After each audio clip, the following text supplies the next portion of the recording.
बिस्मिल्लाहिर्रहमानिर्रहीम, अस्सलाम वालेकुम, नमस्कार, सत श्री अकाल and good afternoon. This is Kaiser Bari from Bari law associate. Saturday और संडे जो होता है ये हमारा छुट्टी का दिन होता है जी। ऑफिस जो होता है वो हमारा क्लोज होता है। इसी तरह जो गवर्नमेंट के ऑफिसेज हैं, होम ऑफिस हो या बाकी जितने भी जो ऑफिशियल डिपार्टमेंट्स होते हैं, मोस्टली जो है वो भी क्लोज होते हैं अनटिल अनलेस उनके अंदर जो एमरजेंसी डिपार्टमेंट्स जो काम कर रहे होते हैं, जैसे पुलिस है, डिटेंशन सेंटर्स हैं, या जो बाकी अदारे हैं वो काम करते हैं। लेकिन मोस्टली जो है ऑफिस खासकर जो है वो क्लोज होते हैं। सो मैं आज छुट्टी पे हूं, लेकिन आपके साथ जो भी इमिग्रेशन की अपडेट्स होती हैं मेरी कोशिश होती है कि वो मैं शेयर करता रहूं जी। आज 3-4 बड़े अहम पॉइंट्स हैं जिसके ऊपर मैं आपको अपडेट दूंगा जी।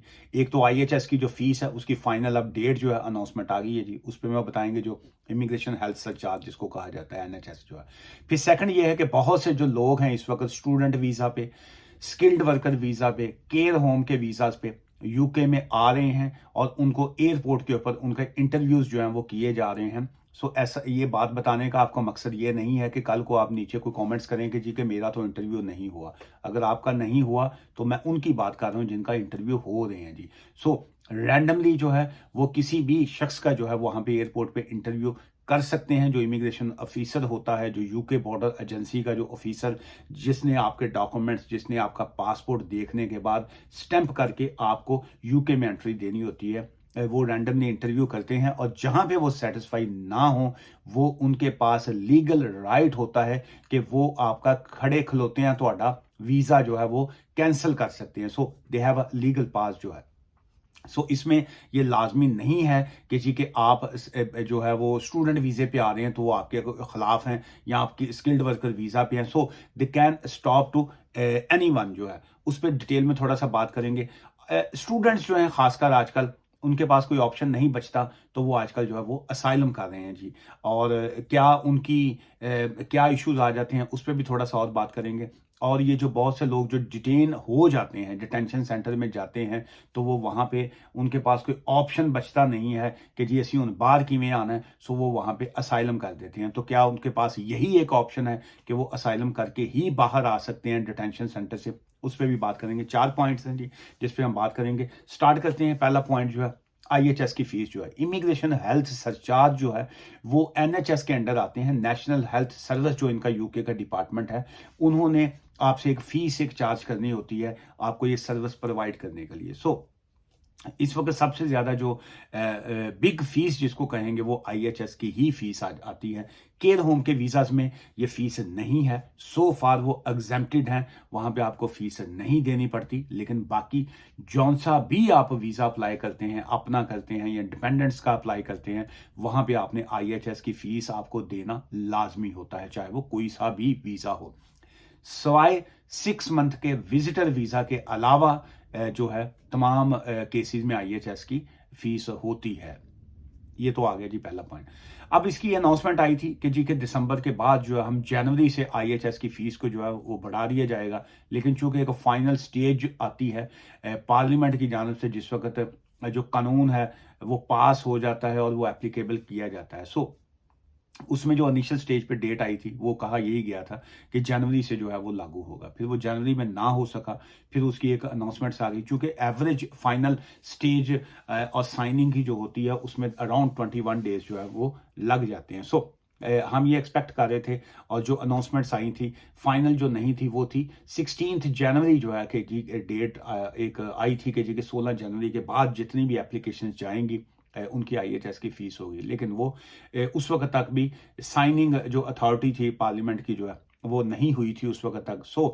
अभी जो फाइनल अब हो चुका है जी, अभी इसमें किसी तरह की कोई और पॉसिबिलिटी है नहीं अनटिल अनलेस अगर होम ऑफिस या गवर्नमेंट जो है वैसे एक डेट दे दे कि जी कि हम आपको एक एक्स्ट्रा रिलीफ टाइम एक दे रहे हैं, वो एक अलग बात है। लेकिन फिलहाल जो डेट अनाउंस हो चुकी है वो 6 है जी, नेक्स्ट मंथ की। उन्होंने कहा जी कि 6 तारीख के बाद जो भी एप्लीकेशंस आएंगी उसके ऊपर जो है वो नई फीस जो है वो लागू होगी। जैसे अभी फिलहाल 624 पाउंड जो है, 624 पाउंड है जी पर ईयर, एक साल के, जो कि 6 नेक्स्ट मंथ के बाद जो है दैट वुड बी 1035 जो है वो होगी। इसी तरह जो बाकी बच्चों के हवाले से हैं, बाकी जो फीसें हैं उसमें भी इसी तरह एवरेज आप कह लीजिए कि 35% जो है उसका इजाफा किया गया, जो 6 ऑफ फैब से जो है वो लागू हो जाएगी। सेकंड पॉइंट की तरफ आते हैं जी, डिटेंशन सेंटर में आप इंटरव्यू पे गए, आप किसी जगह पे काम करते पकड़े गए, आप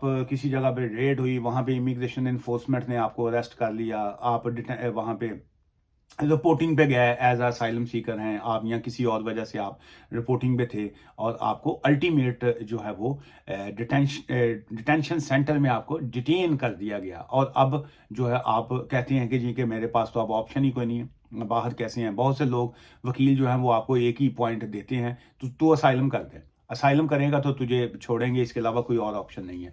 सो क्या असाइलम ही आपके पास एक ग्राउंड है आपको वहां से बेल आउट होने के लिए, आपको डिटेंशन सेंटर से बाहर आने के लिए? मैं ये समझता हूं कि नॉट नॉट एट ऑल। उसमें आपकी और ग्राउंड्स भी हो सकती हैं। सो मैं ये समझता हूं कि मेरा अपना पर्सनल एक लीगल पॉइंट ऑफ व्यू ये है कि आप जब तक डिटेन नहीं हुए उस वक्त तक आप असाइलम सीकर नहीं है, उस वक्त तक आपकी नॉर्मल लाइफ चल रही है। सडनली उन्होंने आपको डिटेन किया, अब आपके पास ऑप्शन नहीं बचा, आपने कहा जी मेरी जान को डर है, कैसे पॉसिबिलिटी हो सकती है? सो बेल हो सकता है आपकी हो जाए, हो भी जाती है बहुत से केसेस में, ज्यादातर होती ही असाइलम बेस पे है बेस। लेकिन क्या आपका केस स्ट्रांग रहता है? क्या आपकी जो फाउंडेशन आपने वहां पे बनाई है एज असाइलम सीकर, क्या वो इतनी पावरफुल है कि वो अब आपका असाइलम जो है आगे उसी बेस पे स्ट्रांग रहेगा? क्या इसके अलावा भी तो ग्राउंड्स हो सकती हैं?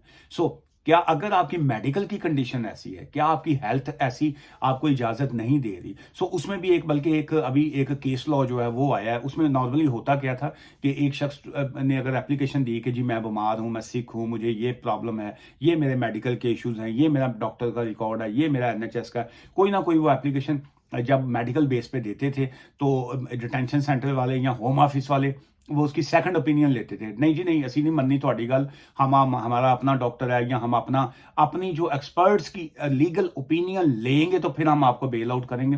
वो होल्ड पे हो जाता था। अब वहां पे लीगल एक्सपर्ट की ओपिनियन ही नहीं आ रही, 15-15 दिन हो गए, 20 दिन तक वो आती ही नहीं थी।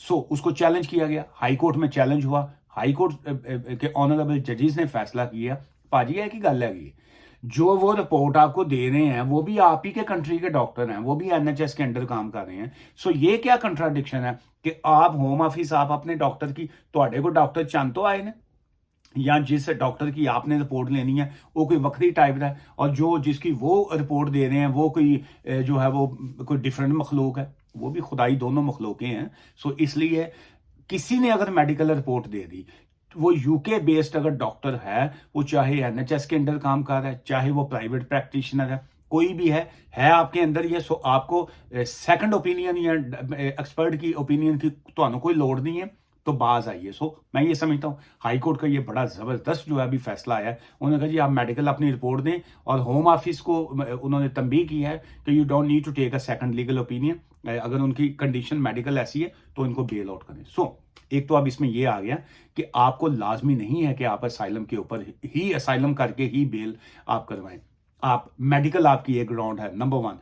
अगर आप यहाँ पे आपका पार्टनर है, अगर आपकी यहाँ पे वाइफ है, अगर आपकी यहाँ पे अनमैरिड पार्टनर है, या आपके बच्चे हैं, या आपकी अगर कोई और सिचुएशन है, या अगर आप लेट्स से अगर आप स्टूडेंट हैं और आप एजुकेशन आपकी कंटिन्यू चल रही है इस वक्त, या आपके और कोई ऐसी रीजंस हैं कि आपको बेल आउट किया जाए, तो आप वो कंडीशंस भी इस्तेमाल कर सकते हैं कि आपकी मेरी वाइफ है जी बाहर, वो यहाँ पे रहती हैं, तो मुझे आप कैसे यहाँ से डिटेन करके तो आप रिमूव कर सकते हैं कंट्री से। सो आपकी ह्यूमन राइट्स लॉज की वायलेशन है, आपका बच्चा है, या आपका कोर्ट केस चल रहा है, या आपकी यहाँ पे प्रॉपर्टी है। सो यहाँ इस different lot of factors involve होते हैं इस तरह की एप्लीकेशन में।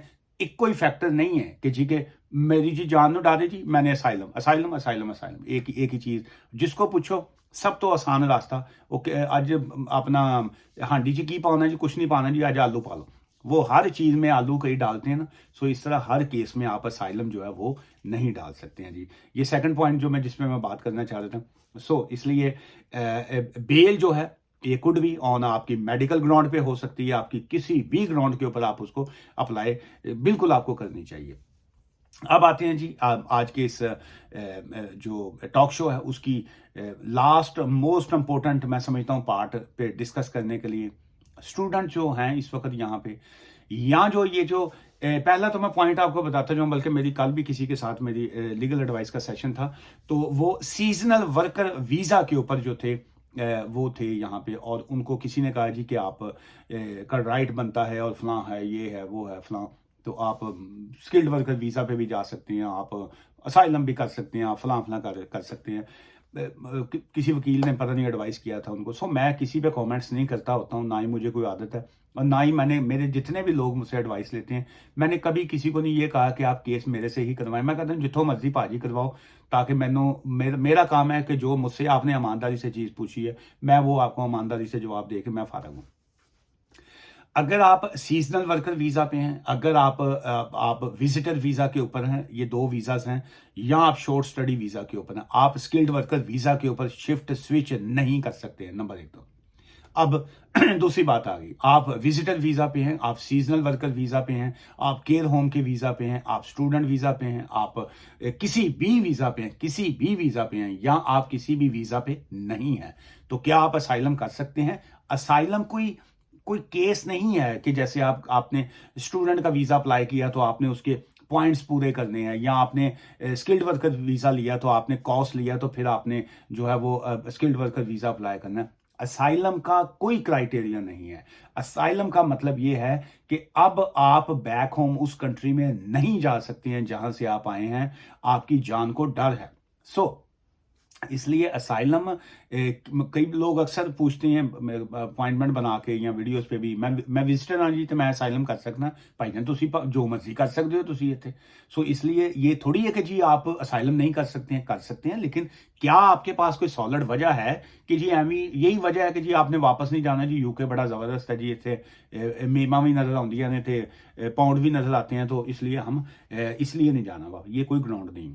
सो असाइलम में जो आजकल जो जितनी रिफ्यूजल्स आ रही हैं, जो जो बहुत से लोगों की जो रिफ्यूजल्स आती हैं, उसकी उसकी जो मैंने उसकी जो रीज़न देखी है, वो उसमें क्या है कि जब आप उनको अपनी कोई स्टोरी बताते हैं, जब आपने अपना उनको बताया कि जी मैंने असाइलम मैं क्यों करना चाहता हूँ, मैं स्टूडेंट आया, मेरा जो डिपेंडेंट था वो मुझे छोड़ गया, मेरे से चीट हो गया, मुझे फलां हो गया, धोखा हो गया, मैं इस वक्त वापस नहीं जा सकता, पीटीआई वालों को एस्टेब्लिशमेंट पकड़ दी है, वो जी वो इंडिया में ये हो रहा है जी, वो हिंदू मुस्लिम फसादात हैं जी, वो मैं जी पंजाबी हूँ, हिंदू हूँ, और मैंने मुसलमान से शादी। सो ये 5 7 10 आप लोगों के पास ये स्टोरियाँ होती हैं जिनको घुमा फिरा के जो है वो आप उनको बता रहे होते हैं, वो बड़े सियाने हैं जहाँ पे बैठे होते हैं।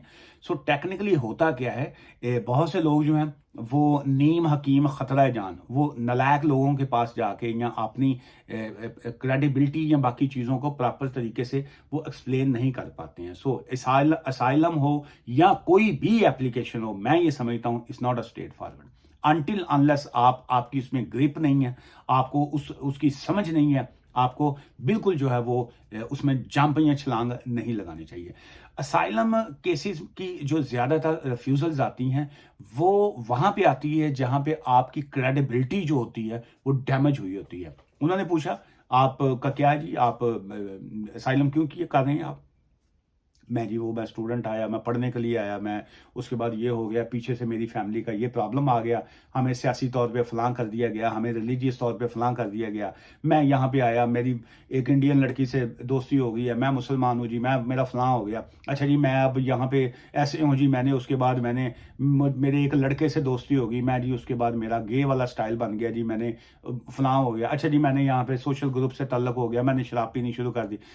हर चीज में आप जिस वक्त उनको कोई सी भी आप अपनी एक होम ऑफिस को अपनी विटनेस स्टेटमेंट देते हैं, अपनी लीगल ओपिनियन अपनी जो स्टोरी है केस की जब वो देते हैं, उसमें जहां पे झोल जिन्हों पंजाबी च कहते हैं, जहां पे झोल आ जाएगा ना, जिन्हों गुड्डी उड़ाई दी ना इंज करके, वो धागा जड़ा डोर होंगी ना दी प्रॉपर जो वो उसका होगा, तो वो आपकी वो स्टेट खड़ी रहती है। जहां पे वो टिल पाएगी ना थोड़ी सी, तो वो आपको वो जंप करेगी। सो वो जो स्टोरी में एक आपका एक जो मजबूती है ना, वो जहां पे गड़बड़ करती है वहां पे आपकी क्रेडिबिलिटी डैमेज हो जाती है। सो जहां पे वो क्रेडिबिलिटी डैमेज होती है, दैट जो है वो वहां पे आता है आपकी रिफ्यूजल की तरफ। जब वो केस वर्कर आपकी केस को पकड़ता है, वो जब आपकी स्टोरी सुनता है, उसके बाद सुनने के बाद जब वो उसकी बारीकियों की तरफ जाता है, तो वो वहाँ पे वो पकड़ लेते हैं कि जी के इसकी स्टोरी में जो है कितनी की जान है या कितना झूठा तो नहीं मैं कहूँगा कि जी क्रेडिबिलिटी जो है वो आपकी, वो ये आपको नहीं कहते तो झूठा है तो झूठ बोल रहे हैं, वो कहते हैं जनाब आपकी क्रेडिबिलिटी डैमेज है, सो इसलिए हम आपकी एप्लीकेशन को रिफ्यूज़ कर रहे हैं। ये लोग अल्फाजी को जो है वो बड़ा अच्छा इस्तेमाल करना जानते हैं।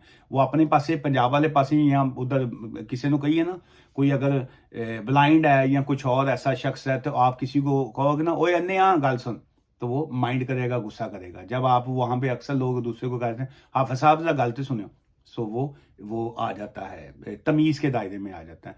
सो ये यहाँ पे तमीज़ के दायरे में आपको कहते हैं जी आपकी क्रेडिबिलिटी डैमेज है, सो हम आपकी एप्लीकेशन को रिफ्यूज़ कर रहे हैं। हम मान रहे हैं जी, हम मान रहे हैं आप स्टूडेंट हैं। अक्सर लोग रिफ्यूज़ल लेटर देख के वो कहते हैं देखें जी मेरी उन्होंने काफ़ी चीज़ों को मान लिया, वो मान लिया उन्होंने, लेकिन क्रेडिबिलिटी डैमेज है। वो कहते हैं जी कि टेक्निकली तौर पर वो कह रहे होते हैं तो झूठा है। सो आज की इस वीडियो से मुझे इजाज़त दीजिए। ये असाइलम का चैप्टर जो है ये बड़ा इंटरेस्टिंग है और इसमें बेशुमार इसके फैक्टर्स हैं। किसी दिन और किसी नई वीडियो में जो है थोड़ी और तफसील में बात करूंगा जी। तो हमें याद रखिएगा। Take care, thank you, bye for now.